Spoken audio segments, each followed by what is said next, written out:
के खिलाफ बहुत बड़ा अन्याय किया जा रहा है।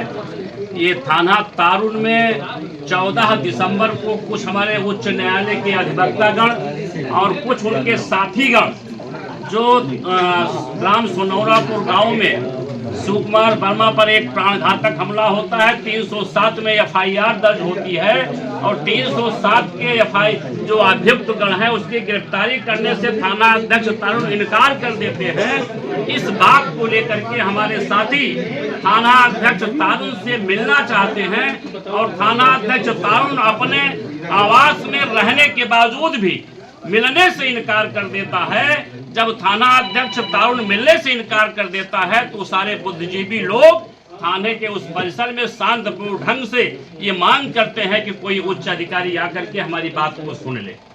और उसी वक्त बगल के एक पड़ोसी गांव है जहां नेतवारी चतुरपुर है, जहां दिलीप वर्मा एक समाज सेवी हमारे नेता हैं, वो कंबल वितरण कर रहे थे। उनको एक साजिश के तहत पुलिस अधिकारी द्वारा फोन करके बुलाया जाता है, आंदोलन को समाप्त कराने के लिए बुलाया जाता है। दिलीप वर्मा आकर के पुलिस का सहयोग करते हैं और आंदोलन को समाप्त करने का काम करवाते हैं।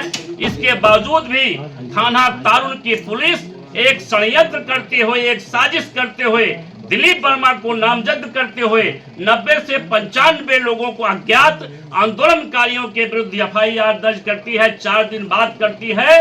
वो पूरी तरह से फर्जी एफआईआर होती है। कोई ऐसा तोड़ फोड़ नहीं होता है, कोई रोड जाम नहीं होता है, कोई सरकारी कार्य में बाधा नहीं होता है।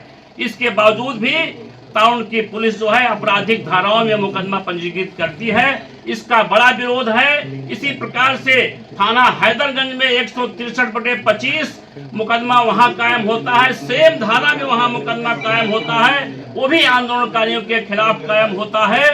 तो जनपद अयोध्या की जो पुलिस है ये आंदोलन को समाप्त करना चाहती है, आंदोलनकारियों को समाप्त करना चाहती है और हम आंदोलन को मजबूत करना चाहते हैं, आंदोलनकारियों को मजबूत करना चाहते हैं। ये फैजाबाद की लड़ाई फैजाबाद की पुलिस से है जो 30 तारीख को न्याय महापंचायत है। हम सबको भरोसा था कि पुलिस बनाई गई है न्याय करने के लिए, लेकिन फैजाबाद की पुलिस पूरी तरह से अन्याय कर रही है और आंदोलनकारियों को दबाने का काम कर रही है। इस सूझ को हम लोग, इस बात को हम लोग होने नहीं देंगे। आंदोलन को जिंदा रखने का काम करेंगे, आंदोलनकारियों को जिंदा रखने का काम करेंगे। 30 तारीख की जो महापंचायत है, न्याय महापंचायत, वो ऐतिहासिक न्याय महापंचायत है। हम सारे लोगों ने सभी अधिकारियों से, चाहे वो कमिश्नर हो, चाहे वो आईजी हो, चाहे वो यहाँ के डीएम हो, चाहे एसपी हो, सबके साथ हम लोग हाथ जोड़कर प्रार्थना कर चुके हैं और हाथ जोड़कर प्रार्थना करने के बाद भी आज समस्याओं का समाधान नहीं हुआ है। तो अयोध्या की धरती है। हम भी भगवान राम से सीख लेकर के कि 3 दिन तक हम प्रार्थना करने के बाद भी अगर समुद्र ने बात नहीं माना तो उनको भी धनुष उठाना पड़ा था और हम लोग 1 महीने से प्रार्थना कर रहे हैं और हमारी बात नहीं मानी जा रही है। इस नाते मजबूर होकर के 30 जनवरी को एक बहुत बड़ी महापंचायत करने जा रहे हैं। वो महापंचायत आर पार की होगी। यहाँ के प्रशासन से, यहाँ के पुलिस प्रशासन से हम आग्रह करना चाहते हैं कि समय रहते चेत जाएं और समस्याओं का समाधान कर दें, फर्जी मुकदमे को समाप्त कर दें। यह हमारी मांग है।